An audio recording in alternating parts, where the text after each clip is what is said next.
മുണ്ടക്കൈ ചൂരൽമല ദുരന്ത മേഖലയുടെ പുനർനിർമ്മാണത്തിനായി ലഭിച്ച കേന്ദ്ര വായ്പയുടെ വിനിയോഗം ചർച്ച ചെയ്യാൻ വകുപ്പ് സെക്രട്ടറിമാരുടെ യോഗം ഇന്ന് ചേരുകയാണ്. അപ്പോൾ ഈ സാമ്പത്തിക വർഷം തന്നെ പദ്ധതികൾ പൂർത്തിയാക്കണമെന്ന നിബന്ധനകൾ ചർച്ച ചെയ്യും. പദ്ധതി പൂർത്തിയാക്കാൻ കേന്ദ്രത്തോട് സാവകാശം തേടുന്ന കാര്യവും പരിഗണിക്കുന്നുണ്ട്. ധനമന്ത്രി കെ എൻ ബാലഗോപാലിന്റെ നിർദ്ദേശപ്രകാരമാണ് വകുപ്പ് സെക്രട്ടറിമാർ യോഗം ചേരുന്നത്.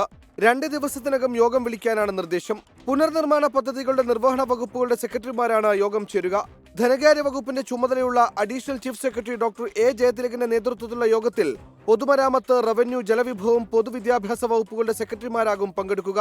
വായ്പാ തുക ഉപയോഗിച്ച് എങ്ങനെ പദ്ധതികൾ പൂർത്തിയാക്കാം, കേന്ദ്രം നിർദ്ദേശിച്ച മാനദണ്ഡങ്ങളിൽ നിന്ന് എങ്ങനെ പ്രവർത്തിക്കാം, സമയപരിധിയിൽ ഇളവ് നേടാൻ കേന്ദ്രത്തെ സമീപിക്കണോ തുടങ്ങിയ കാര്യങ്ങൾ യോഗത്തിൽ ആലോചിക്കും. സെക്രട്ടറി തല യോഗത്തിലെ നിർദ്ദേശങ്ങൾ മന്ത്രിമാരും അവലോകനം ചെയ്യുമെന്ന് മന്ത്രി കെ എൻ ബാലഗോപാൽ അറിയിച്ചു.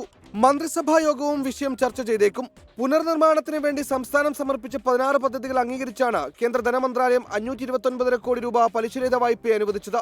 എന്നാൽ അനുവദിച്ച പണം ഈ സാമ്പത്തിക വർഷം തന്നെ ചെലവാക്കണമെന്ന നിബന്ധന വെച്ചതാണ് സംസ്ഥാനത്തെ കുഴക്കുന്നത്. ഈ സാമ്പത്തിക വർഷം തീരാൻ ഇനി കഷ്ടിച്ച് 1.5 മാസമേയുള്ളൂ. ടെൻഡർ വിളിച്ച് കരാർ നൽകി നിർമ്മാണം പൂർത്തീകരിക്കാൻ ഈ കാലയളവ് മതിയാകില്ല. ഈ സാഹചര്യത്തിലാണ് കാലാവധി നീട്ടി ചോദിക്കാൻ സർക്കാർ ആലോചിക്കുന്നത്. 24 തിരുവനന്തപുരം.